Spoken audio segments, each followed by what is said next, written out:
মানবতাবিরোধী অপরাধ মামলায় শেখ হাসিনা সহ ৩ আসামির বিরুদ্ধে তৃতীয় দিনের মতো যুক্তিতর্ক উপস্থাপন চলছে। এ বিষয়ে আরো জানাতে ট্রাইব্যুনাল চত্বর থেকে যোগ দিয়েছেন সহকর্মী জাহিদুল বাশার। জাহিদুল বাশার, তৃতীয় দিনের মতো যুক্তিতর্ক উপস্থাপন চলছে, এটি এখন কোন পর্যায়ে আছে, বিস্তারিত জানাবেন আমাদের এই বিষয়ে।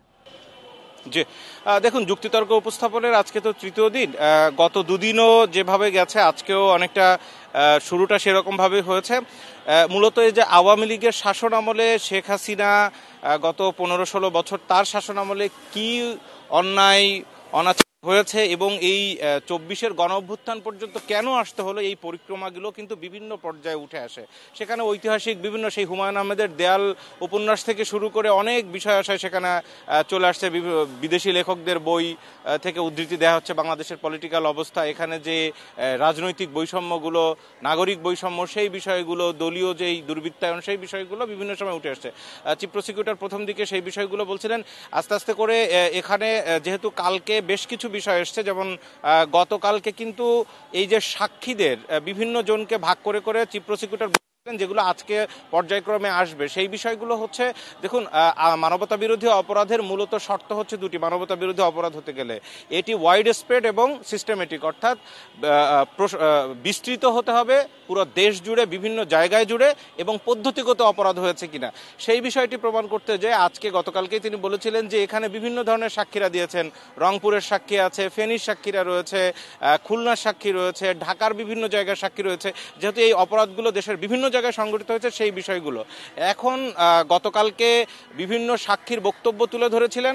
এবং এই যে জুলাই আন্দোলনের একেবারে সেই জুনে হাইকোর্ট থেকে কোটা আন্দোলন নিয়ে রায় দেওয়ার পরের থেকে শুরু 5 আগস্ট শেখ হাসিনা ক্ষমতাচ্যুত হওয়া পর্যন্ত দিন ধরে ধরে পর্যায়ক্রমে প্রত্যেকটা ঘটনা চিফ প্রসিকিউটর উল্লেখ করে করে সেই সংক্রান্ত গণমাধ্যমে যে খবরগুলো বেরিয়েছিল প্রতিদিনকার, সেখানে প্রায় প্রতিদিনকার খবরের 4-5টি করে জাতীয় দৈনিকের তথ্য তুলে ধরে প্রমাণ দিয়েছেন। আজকে সেই সাক্ষীদের অনেককে তিনি সেখানে উপস্থাপন করবেন, যে সাক্ষীরা যেটা বলেছেন এবং শেখ হাসিনার বিরুদ্ধে যে অভিযোগ বা 3 আসামির বিরুদ্ধে যে 5টি সুনির্দিষ্ট অভিযোগ, সেই অভিযোগগুলো কিভাবে সাক্ষীদের বক্তব্য আসছে এবং সেটা কিভাবে প্রমাণিত হয়েছে তিনি গতকালকে করেছেন। মূলত যুক্তিতর্ক উপস্থাপনে এই বিষয়গুলো হয়। আজকে পর্যায়ক্রমে সেদিকে আবারও যাবেন চিফ প্রসিকিউটর।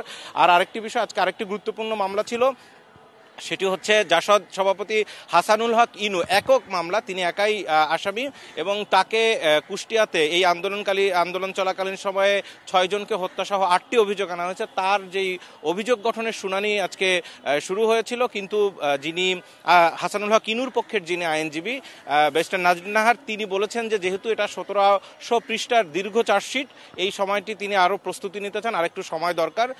এই জন্য আদালত আগামী 23 অক্টোবর পুনরায় আবার চার্জ গঠনের শুনানির জন্য দিন ধার্য করেছেন।